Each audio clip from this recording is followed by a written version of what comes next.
తాకట్టులో ఉన్న బంగారాన్ని విడిపించి ఆ రోజు ఆన్లైన్ రేటుకే మేము కొంటాం. Sharma gold company. Hello use, welcome back to Suman TV. ఈ రోజు మనతో ఉన్నారు మన ఫేవరెట్ అయిన బివిఎస్ఆర్ రెడ్డి గారు. సార్తో మాట్లాడదాం. Hi sir. సార్, చాలా మంది ఇంటిని మీరు ఇందాక ఎపిసోడ్లో చెప్పినట్లు సబ్ కాన్షియస్ మైండ్గా భావిస్తుంటారు. ఒక రకంగా అది మనలో పార్ట్ అని చెప్పవచ్చు.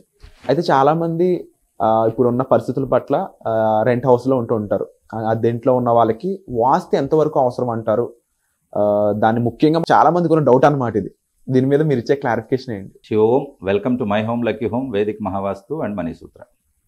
ఇక్కడ అద్దె ఇంటికి వాస్తు అవసరమా చాలా మంది అంటూ ఉంటారు. మనం ఉండేది రెంట్కి కదా, కొంతకాలమే మనం టెంపరీగా ఉంటాం కదా, దానికి వాస్తు ఎందుకు అని.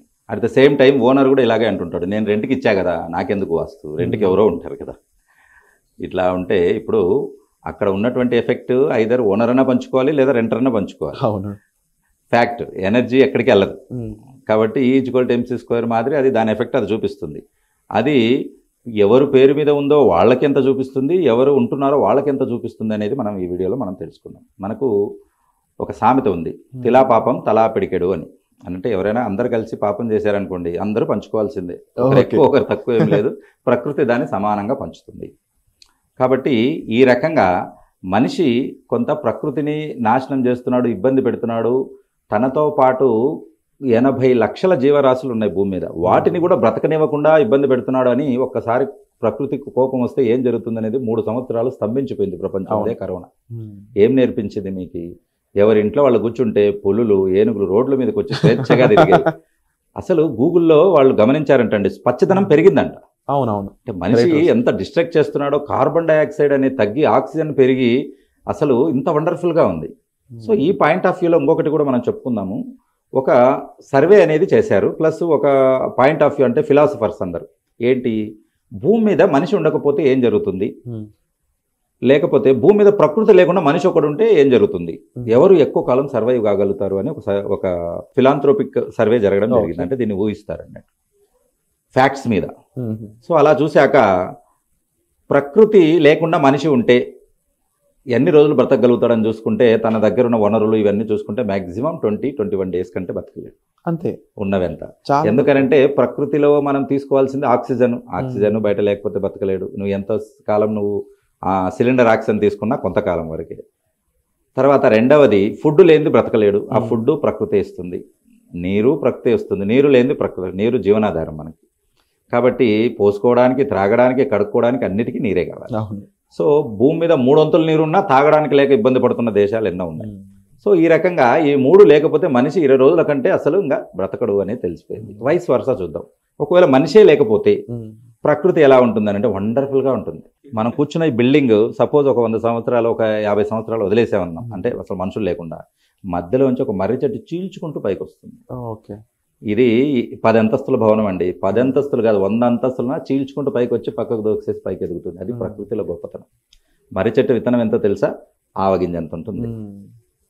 ఆవగింజంత విత్తనము 10 అంతస్తుల బిల్డింగ్ చీల్చుకుంటూ వస్తుందంటే ఆ ఎనర్జీ ఎక్కడి నుంచి అనుకుంటున్నారు? ప్రకృతి ఇచ్చింది. వండర్ఫుల్. విత్తనానికి తెలియడం, మొలకెత్తడం, పెరగడం మాత్రమే. ఇక్కడ మనిషి చూస్తే తుంచడం, తెంచడం, నాశనం చేయడం, తన అవసరాల కోసము ప్రకృతిని చేయడం. కాబట్టి ఇక్కడ ఈ సర్వే తర్వాత ఏం తెలిసిందనంటే, ప్రకృతే గొప్ప. మనిషి ఇప్పుడు ఉంటాడు కొంతకాలం జీవనాధార అయ్యాక, కానీ ప్రకృతి మాత్రం ఎల్లవేళలా ఉంటుంది. పంచభూతాలు ఎప్పటికీ ఉంటాయి, మనమే టెంపరీ. కాబట్టి ఏం చేయాలి? టెంపరీ గెస్ట్లు అన్నప్పుడు మనం మితంగా వాడుకొని మన తర్వాత తరాలకు కొంచెం ఉంచాలి. ఇప్పుడు ఎలా ఉందంటే, తర్వాత తరాలు నాన్న చెట్టు అనేది ఇలా ఉంటుందా అని గ్రాఫిక్స్లో చూడాల్సిన అవసరం రావచ్చు. కాబట్టి అలా మారకూడదు, చేయకూడదు అని అంటే మనం గ్లోబల్ వార్మింగ్ తగ్గించుకోవాలి. ఫ్లోరో మిథేన్ గ్యాసెస్ తగ్గించుకోవాలి. దాంతో ఏమవుతుంది? ఓజోన్ లేయర్ నాశనం అయిపోయి భూమి జీవనానికి అనుకూలంగా ఉండదు. అది ఊహించే ఇలాన్ మస్క్ మార్స్ మీద ఇల్లు కట్టడానికి ఉన్నాడు. ఎందుకంటే ఏదో ఒక రోజు మనిషి దీన్ని వాడు చేసేస్తాడు. చేసినప్పుడు ఆప్షన్ ఉండదు కదా, అందుకు అక్కడ వ్యాపారం చేయాలని చూస్తున్నాడు. అంటే ఆయన ఒక 1000 సంవత్సరాల ముందుది ఫ్యూచర్ ప్లాన్ చేశాడు. అది నిజమేనా అంటే, మనము మేల్కోకపోతే అది నిజమే కావచ్చు. కాబట్టి ఇక్కడ సో అద్దె ఇంటికి, సొంత ఇంటికి వాస్తు అవసరమా అని మనం మాట్లాడుకుంటున్నాం. సో ఇందులో ఏంటనంటే, ఎక్కడ ఉన్న పంచభూతాలు వాటి పని అవి చేస్తాయి. 45 మంది వాస్తు దేవతలు వాళ్ళ ఎఫెక్ట్ వాళ్ళు చూపిస్తారు. ఇంట్లో నవగ్రహాలు కూడా వాటి ఎఫెక్ట్ అవి చూపిస్తాయి. సో కాబట్టి అద్దెకు ఉన్న వాళ్ళకి 50% ఓనర్కి 50% వాస్తు అప్లికై అవుతుంది ఇప్పుడు. సో అంటే ఇప్పుడు డెఫినెట్గా ఇప్పుడు నా దగ్గర మొన్న రేపల్లి వెళ్ళాను, అతను యూఎస్లో ఉన్నాడు, ఫ్యామిలీ అంతా యూఎస్లో సెటిల్ అయింది, ఇక్కడ ఓన్లీ ఫాదర్ వాళ్ళని పెట్టారు, వేరే ఇంట్లో ఒక 5-6 ఉన్నాయి, ఒక పెద్ద ఫంక్షన్ హాల్ ఉంది, అన్ని రెంట్కి ఇచ్చారు, కానీ ఈ వాస్తు అక్కడ ఎఫెక్ట్ చూపిస్తుంది. ఎందుకు? మీ పేరు మీద ఉంది కదా, నువ్వు పేరు మీద ఉంది, నువ్వు దాని యొక్క అద్దెలు ఏదైతే ఉందో ఆ అద్దెలను నువ్వు అనుభవిస్తున్నావు. అంటే ఇక్కడ డబ్బు అనేది కూడా ఒక ఎనర్జీ కింద చూడొచ్చు. డబ్బు ఎనర్జీనే, అద్దె అనేది వస్తుంది. ఆ అద్దె ఎక్కడి నుంచి అనుభవిస్తున్నావు? ఆ ఇల్లు రెంట్కి ఇచ్చి అనుభవిస్తున్నావు. ఆ రెంట్కి ఇచ్చి అద్దెను అనుభవించినప్పుడు వాటి వాస్తు కూడా అనుభవించాల్సిందే. ఓకే, నేను మంచి మాత్రమే తీసుకుంటా, చెడు వద్దు అంటే ఉండదు, అన్నీ దీనిలో భాగమే. మరి అప్పుడు ఏం చేసుకోవాలి అని అంటే వాస్తు సరి చూసుకోవాలి. చిన్న చిన్న టెక్నిక్స్, లక్షల్లో ఉండదు, ఇక్కడ వందల్లో వేలల్లోనే ఉంటుంది. చిన్న చిన్న రెమెడీస్, పట్టీస్, చిన్న చిన్న కలర్స్, కర్టన్స్, కార్పెట్స్ మార్చడానికి ఎంత ఖర్చు అవుతుందండి, వాటిని మార్చుకోవడం ద్వారా వాస్తు సరి చూసుకోవచ్చు. ఇందులో కలర్స్ అనేవి కూడా ఇంపాక్ట్ చూపిస్తాయి. చాలా ఇంపాక్ట్. కలర్స్ లేని మనిషి జీవితమే లేదండి, మనిషి జీవితమే లేదు. ఒకసారి ఊహించండి, అందరూ వైట్ డ్రెస్ వేసుకుని అన్ని పంటలన్నీ తెల్లగా ఉన్నాయనుకోండి, మనిషి ఒక రోజు కూడా బతకలేడు, ఆ విరక్తి పొంది చచ్చిపోతారు. కాబట్టి కలర్స్ అన్నవి చాలా ఇది. పుట్టిన పిల్లవాడికి కూడా మీరు వైట్ కలర్ చూపించండి, ఏది బాగా చూస్తాడు? కలర్ఫుల్ది బాగా చూస్తాడు. మన ప్రకృతి అన్నట్టు కలర్స్ అనేవి మనము మన శరీరంలో, మన సబ్ కాన్షియస్ మైండ్కు, మన పంచభూతాలకు కనెక్ట్ అయి ఉంటాయి కలర్స్. అయితే సార్, వీటికి సంబంధించి ముఖ్యంగా ఎవరి వాస్తు వాళ్ళు చూసుకునే విధంగా కూడా ఒక ప్రోగ్రామ్ డిజైన్ చేశారని తెలిసింది. అవునండి, 21st April ఈ ప్రోగ్రామ్ జరగబోతుందని తెలిసింది, దీని గురించి చెప్తారు? ఈ 21st Aprilకు మనం కండక్ట్ చేసే క్లాసులు ఏంటంటే, మీరు భూగోళంలో ఎక్కడున్నా, ఆఫ్రికా ఉండొచ్చు, అమెరికా ఉండొచ్చు, కెనడా ఉండొచ్చు, యూఎస్ ఉండొచ్చు, ఆన్లైన్ ద్వారా మీరు ఈ క్లాసెస్ అటెండ్ చేయొచ్చు. దగ్గరలో ఉన్నవారు ఆఫ్లైన్ ద్వారా అటెండ్ చేసుకోవచ్చు. మీ ఇంటి వాస్తు మీరే చూసుకునేలా ఈ క్లాస్లో ట్రైన్ ఇవ్వడం జరుగుతుంది. అలాగే డబ్బును అనంటే మన దగ్గర ఉన్న ధనాన్ని కావచ్చు, సంపదను కావచ్చు, ద్విగుణీకృతం చేయాలి అని అంటే దాన్ని డబుల్ ట్రిపుల్ చేసుకోవాలి, పెంచుకోవాలి, దాన్ని ఇక్కడ కంపౌండ్ ఇంట్రెస్ట్ కిందగా మార్చుకోవాలి అని అంటే ఎక్కడ ఏ వస్తువులు పెట్టుకోవాలి, ఆస్తి పత్రాలు ఎక్కడ పెట్టుకోవాలి, డబ్బు నగలు ఎక్కడ పెట్టుకోవాలి అనేది మనం చెప్పడం జరుగుతుంది. కాబట్టి జోన్లో ప్లేస్ మార్చడం ద్వారా దాని ఎఫెక్ట్ కూడా మారిపోతుంది. కాబట్టి ఇవన్నీ కూడా ఈ క్లాస్లో మనం చెప్పడం జరుగుతుంది. అలాగే law of attraction, money attraction, ఇది కూడా మనం అక్కడ చెప్పడం జరుగుతుంది. కాబట్టి ఈ క్లాసెస్లో ఇవన్నీ మనం చెప్పుకోవడం జరుగుతుంది. వీటితో పాటు మనం చెప్పుకున్నట్లు అద్దె ఇంటికి వాస్తు అనే దాంట్లో ఎవరికి ఎంత ఎఫెక్ట్ అనేది చూపిస్తుంది అని అంటే మనం 50-50% అని చెప్పుకున్నాం. అయితే కొన్నిసార్లు ఈ ఓనర్కు గృహబలం, గ్రహబలం, జాతక బలం అని 3 ఉంటాయి. జాతకం అంటే పుట్టినప్పుడు బై బర్త్, దాన్ని మనం మార్చలేం. మనం ఇందాక అనుకున్నాం కదా, ఇలాగ పుట్టాం, మనం అంబానీ ఇంట్లో పుట్టి ఉంటే అని ఆలోచించడం కానీ మళ్ళీ వెనక్కి వెళ్ళలేం. కాబట్టి వాడి రాత అలా ఉంది, అక్కడ పుట్టాడు, నీ రాత ఇలా ఉంది, నువ్వు ఇక్కడ పుట్టావు, దాన్ని మనం మార్చలేం. కానీ 2 మార్చుకోవచ్చు. ఏంటి? గృహబలం మార్చుకోవచ్చు, తర్వాత గ్రహబలం మార్చుకోవచ్చు. జాతకాన్ని పుట్టిందాన్ని చేయలేం. ఇవి 2 ఎలా అని అంటే, గృహంని మనం అనుకున్నట్టు నవగ్రహాల పొజిషన్ను, తర్వాత 45 దేవస్థాస్ను, తర్వాత పంచభూతాలను బ్యాలెన్స్ చేసుకొని మనం గృహ బలాన్ని పెంచుకోవచ్చు. గ్రహ బలాలు ఎలా పెంచుకోవచ్చు? ఇప్పుడు ఏ ప్లానెట్ ఎలాగైతే రైజ్ అవుతుందో నీకు లీడింగ్ ప్లానెట్, అలా మీరు రైజ్ అవుతారు. అది డౌన్ అయినప్పుడు మీరు డౌన్ అవుతారు. మీరు ఒక ఇండస్ట్రీలో లేదా ఒక ఇన్స్టిట్యూషన్లో పనిచేస్తున్నారండి, అది బాగా ఎదుగుతుంది అనుకోండి, మీరు బాగా ఎదుగుతారు. అది ఏదో ఒక రోజు ఇబ్బంది పడింది అనుకోండి, ఆ ఇబ్బంది మీకు వస్తుందా లేదా? డెఫినెట్గా వస్తుంది. సో అలాగా మీరు పుట్టినప్పుడు మీకు ఒక లీడింగ్ ప్లానెట్స్ ఏముంటాయో అవి లైఫ్ లాంగ్ ట్రావెల్ అవుతాయి.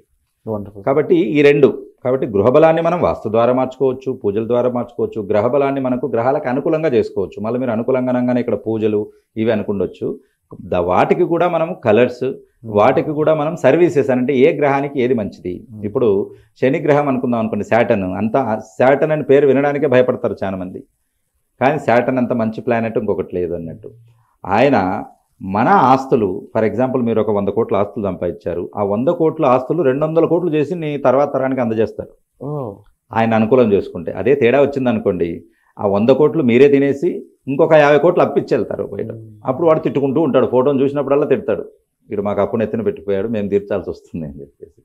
కాబట్టి ప్లస్ మైనస్ 2 చేస్తారు. అలా చేసుకోవడానికి మనకు ఎలా పాజిటివ్ చేసుకోవాలనేది ఒక ప్లానెట్ని మనం చూసుకుంటే, వాటికి కాళ్ళల్లో చెప్పులు లేని వారికి చెప్పులు ఇవ్వడం, ఎండకు వెళ్ళే వాళ్ళకు గొడుగులు ఇవ్వడం, తర్వాత చలికి దుప్పట్లు ఇవ్వడం, ఈ 3 చేస్తే చాలు శాటర్న్ పాజిటివ్ చేసుకోవచ్చు. కానీ శాటర్న్ ఏంటంటే ధర్మ, అర్థ, కామ, మోక్ష, ధర్మంగా సంపాదించిన డబ్బుకే సపోర్ట్ చేస్తారు. నేను వెళ్ళి గంజా వ్యాపారం చేస్తా, నాకు శాటర్న్ సపోర్ట్ చేయమంటే చేయరు. మీరు చూడండి పురాణాలు ఎక్కడైనా కానీ రాక్షసులను అంతమందించడం, నెగిటివ్ను నాశనం చేయడమే తప్ప సపోర్ట్ చేసిన సందర్భాలు లేవచ్చు. లేట్ కావచ్చు, కొంచెము లేట్ కావచ్చు, కానీ అంతిమ విజయం సత్యమే. కాబట్టి సత్యమేవ జయతే అంటాం. కాబట్టి ఆ రకంగా మీరు ఎవరున్నా మీరు ఎక్కడున్నా కూడా మీరు ఇల్లు తీసుకున్నారో అది రెంట్కి ఇచ్చినా మీరు చాలా మంది ఏంటంటే ఒక అసెట్ రూపంలో తీసుకుంటున్నారు. నేను ఊరికే పెట్టుకుంటాను, రేట్ వచ్చాక సేల్ చేస్తాను. కానీ ఈ మధ్యలో అయితే నువ్వు దాన్ని నీ పేరు మీద లోన్ ఉంటుంది, నీ పేరు మీద ఇంట్రెస్ట్ వస్తుంది, తర్వాత నీ పేరు మీద రెంట్స్ వస్తాయి, అనుభవిస్తున్నారు కదా. అనుభవించినప్పుడు వాస్తును కూడా అనుభవించాలి, ప్లస్ మైనస్ రెండు అనుభవించాలి. కాబట్టి ఇక్కడ తప్పించుకోవడానికి లేదు, బ్యాలెన్స్ చేస్తుంది అన్నట్టు. కాబట్టి మీరు దాన్ని ప్రాపర్గా చూయించుకొని చిన్న చిన్న మార్పులు చేసుకుంటే సరిపోతుంది. అలాగే అద్దెకు పోయేవాళ్ళు చాలా మంది అనుకుంటూ ఉంటారు, మేము రెంట్కే కదా టెంపరీ ఎందుకు కావాలని. అంటే ఇబ్బంది ఏం లేదు. ఇక్కడ మన వేదిక మహావాస్తు అద్దె ఇంటికి ఉండేవాళ్ళు వాళ్ళు అద్దెకు ఉంటున్నారని అంటే వాళ్ళ పరిస్థితి అర్థం చేసుకోవచ్చు. దానికి రెగ్యులర్గా వాస్తు చూసుకునే వాళ్ళకంటే అద్దె ఇంటి వాస్తు కోసం మనము తక్కువ ఖర్చుతోనే వాళ్ళకు మన ఇంప్రెషన్ చెప్పడం, వాళ్ళకు మంచి ఇల్లు అంటే ఒక 4 ఇల్లు సెలెక్ట్ చేసుకున్నారనుకోండి, అందులో ఏది బెస్టో మనం చెప్పడం అనేది జరుగుతుంది. Nice one sir. అండ్ తప్పకుండా ఈ వేదిక్ మహావాస్తు అనే ప్రోగ్రామ్ ద్వారా ఇంత నాలెడ్జ్ మీరు జనాలకి అయితే ఇస్తూ ఉన్నారు. అండ్ తప్పకుండా ఈ ఆపర్చునిటీ మీరు మిస్ చేసుకోకూడదు. కాబట్టి డిస్ప్లే అవుతున్న నెంబర్స్ కాల్ చేసి దీనికి సంబంధించిన మరిన్ని డీటెయిల్స్, ఎన్రోల్మెంట్ ఎలా చేసుకోవాలి, పార్టిసిపేట్ ఎలా చేయాలనే విషయాలన్నీ తెలుసుకోవచ్చు. Thank you so much. Suman టీవీలో మీ పర్సనల్ అండ్ బిజినెస్ ప్రమోషన్స్ కోసం కింది నెంబర్కి కాంటాక్ట్ చేయండి.